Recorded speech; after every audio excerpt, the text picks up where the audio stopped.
नमस्कार। आज जय कृष्णमूर्ति के एक विशेष जो गुण हैं उसके बारे में बात करेंगे। जय कृष्णमूर्ति ने इस बात का बहुत प्रबल विरोध किया कि कोई भी गुरु सत्य के बारे में आपको किसी भी दिशा में आगे ले जा सकता है या कुछ बता सकता है। अपने हर संबोधन में उन्होंने इस बात पे जोर दिया कि मैं कोई गुरु नहीं हूँ, मैं सिर्फ आपका मित्र हूँ जो आपके साथ बैठकर आपको कुछ चीज़ों के बारे में बता रहा हूँ। और ये सारी चीज़ें उनके अपने व्यक्तिगत अनुभव पे आधारित थी। उनके किसी भी संबोधन में किसी भी किताब से या किसी घटना चुटकुला के बारे में कोई चर्चा विशेषकर नहीं होती। और इसीलिए हम ये पूरी गंभीरता के साथ कह सकते हैं कि जय कृष्णमूर्ति हमारे सच्चे मित्र और हितैषी हैं। उन्होंने पूरी जिंदगी भर मनुष्य को सत्य से साक्षात्कार कराने के लिए प्रयास किया और उसके लिए वो नहीं चाहते कि कोई उनको गुरु समझे। वो यहाँ तक भी नहीं चाहते कि कोई उनको धन्यवाद भी दे। एक मित्र के रूप में वो आपके साथ चर्चा करना चाहते हैं। ना तो उन्हें किसी धन की आवश्यकता है, ना वो कोई संस्था बनाना चाहते हैं, ना उन्होंने अपना कोई उत्तराधिकारी नियुक्त किया।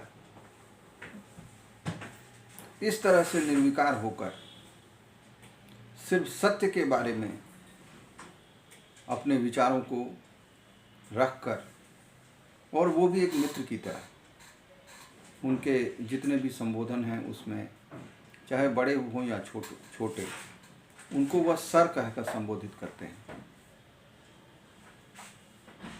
बार बार ये याद दिलाते हैं कि मेरा आपके ऊपर कोई अधिकार नहीं है, कोई शक्ति नहीं है। जैसे आप हैं वैसे मैं हूँ। और ये बहुत बड़ी बात है। अध्यात्म के क्षेत्र में आजकल हम जितने गुरुओं को देखते हैं, सबसे पहले वो आपका सम्मान, आपका धन, आपका समय, आपकी सभी चीज़ों को चाहते हैं और बदले में वो आपको कुछ मंत्र, कुछ सहारा, कुछ निर्देश देते हैं। जय कृष्णमूर्ति इन सभी चीज़ों के खिलाफ सशक्त रूप से खड़े हैं और मुखर होकर अपनी बात कहते हैं। सत्य को किसी भी रास्ते से, किसी भी तरीके से, किसी भी विधि से नहीं जाना जा सकता। और इसलिए कभी कभी क्या ज़्यादातर उनको समझना एक कठिन कार्य मालूम होता है, क्योंकि हम सभी अपनी जो ट्रेनिंग है, जिसको जय कृष्णमूर्ति कंडीशनिंग कहते हैं, जिस तरह से हमें चीज़ें सिखाई गई है और उसमें हम उस अनंत को पाना चाहते हैं। हम किसी अननोन, जिनको हम नहीं जानते, उसके बारे में चर्चा करना चाहते हैं। तो उसके लिए ज़रूरी है कि वो विधि ऐसी हो जो हमारी सोच किसी के निर्देश और किसी रास्ते के मोहताज न हो। और जब इसके बारे में जय कृष्णमूर्ति बात करते हैं तो बीच में आने वाली जितनी भी बाधाएं हैं, चाहे गुरु हों, चाहे हमारी पुरानी सोच हो, हमारी स्मृतियां हों, हजारों साल का हमारा मस्तिष्क हो, उन सब को उस रास्ते से हटाने की बात करते हैं। और उसके बाद जो मनुष्य का मस्तिष्क है वो दूसरे तरीके से कार्य करता है। वो कैसे कार्य करता है इसके लिए भी जय कृष्णमूर्ति हमें नहीं बताते। लेकिन